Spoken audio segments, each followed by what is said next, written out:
నారా చంద్రబాబు నాయుడు అనే నేను ఆంధ్రప్రదేశ్ రాష్ట్ర మంత్రిగా దైవ సాక్షిగా ప్రమాణం చేస్తున్నాను.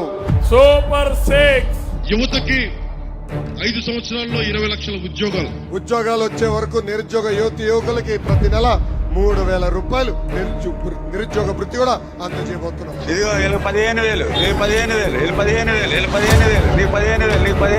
ప్రతి రైతుకి ఏటా 20,000 ఆర్థిక సాయం, సంవత్సరానికి 3 సిలిండర్లు. ఇంకా 18 నుంచి 59 సంవత్సరాలు వయసు కలిగిన మహిళలకి ప్రతి నెల 1,500 రూపాయలు మన ప్రభుత్వం హామీలు ఇచ్చాం, అధికారంలోకి వచ్చాం, పరిస్థితి చూస్తే దారుణంగా ఉంది. అన్ని చేయాలనే ఆశ ఉంది, కానీ గల్లా పెట్టి చూస్తే ఖాళీ అయిపోయింది. జీతాలు పెంచుతామన్నారండి 26,000.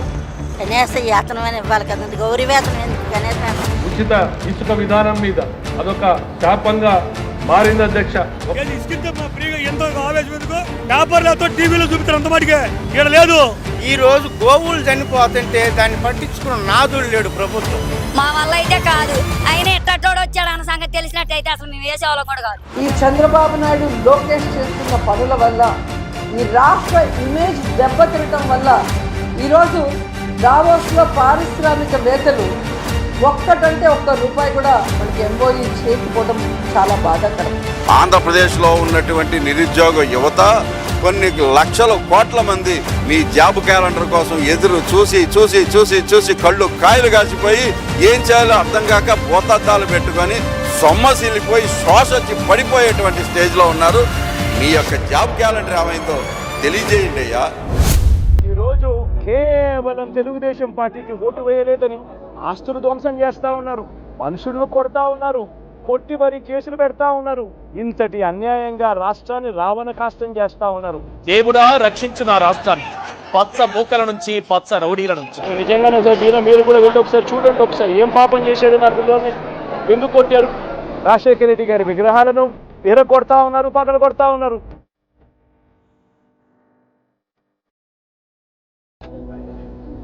ఇవన్నీ ఏదైతే చేస్తా ఉన్నారో ఇవన్నీ కూడా శిశుపాలని పాపాల మాదిరిగా ఇవన్నీ కూడా పాపాలు పండుతాయి.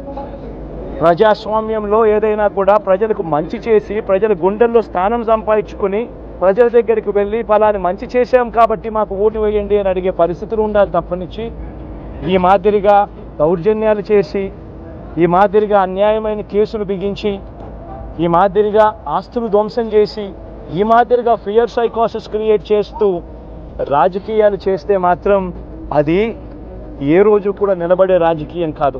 వారానికి 3 రోజులు పని దొరకట్లేదండి, కష్టంగా ఉంటుంది. ఎలా బతకాలి మేము? పొగాకు రేట్ లేదు, ఒడ్లుకి రేట్ లేదు, మిరపకాయకి రేట్ లేదు. వాళ్ళు 100కి 20% చనిపోవడానికి సిద్ధంగా ఉన్నారు.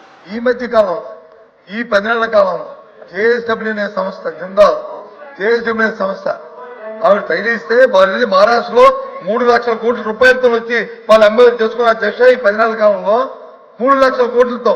మరి ఈ విధంగా పారిశ్రామికవేత్తల్ని బెదిరించి బ్లాక్మెయిల్ చేస్తే ఈ రాష్ట్రంలో ఎవరైనా పెట్టుబడులు పెట్టడానికి వస్తారా అని నేను అడుగుతున్నాను. ఆయన ఎలక్షన్ ముందు ప్రతి మహిళకి 18 సంవత్సరాలు ఉన్న ప్రతి మహిళకి 1,500 రూపాయలు చెప్పిన వేస్తానని చెప్పి ఇప్పుడు ఏది నెరవేర్చలేదు.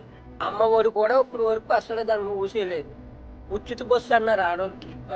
ఆరోగ్యశ్రీ ఓ సామాన్యుడికి 20 లక్షలు ఉండేది, 5 లక్షల రూపాయలు కుదించేశారు.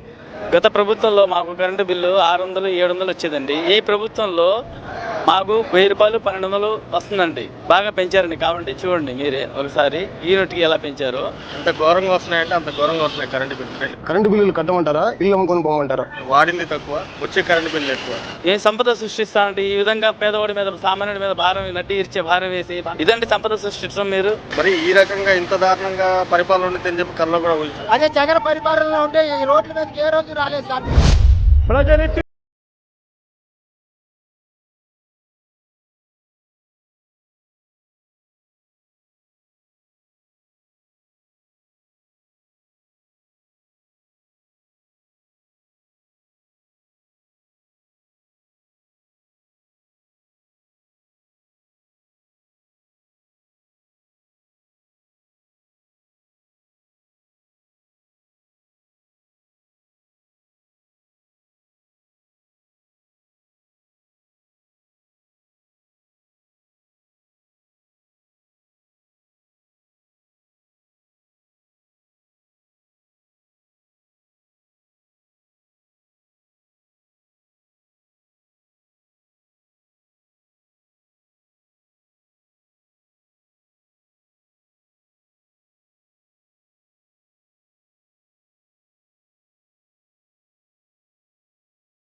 చేశారని మాకైతే ఊపిరి మొత్తం ఉప్పెనలా పొంగిందా